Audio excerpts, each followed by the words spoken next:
Hi everybody, I'm here with Jerry and we're getting ready to taste test some ice cream. So he's getting all bundled up. As you can see, we have our door open there. We never like to shut the doors, we just keep putting on more clothes. But he said he wanted cookie dough bites in his ice cream. Here's the new vanilla ice cream that I've been working on. And it's come out beautiful and creamy. And I am making cookie dough bites now to put in his ice cream. I had some bananas that I destroyed my green pan with. Hopefully that will clean up. I've been testing this pan for you guys to see if it's worth adding to your workplace for wellness.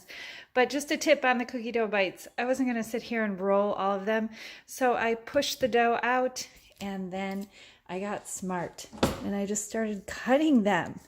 They're perfect bites, just like this. Then I can pop them into my freezer in a container and keep them there for when we want to add them to our ice cream sundaes, or just pop one when we need one.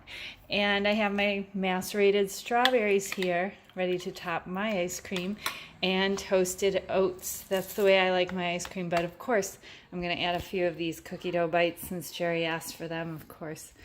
And these bananas now that they've cooled down. Do you guys comment below? Do you have a green pan in your kitchen? And does it work well for you with oil-free cooking? Let me know what you're using. I've been testing a bunch of different ones on the market to see if we should add one of these non-toxic non-stick pans to our workplace for wellness. Take care and best of health.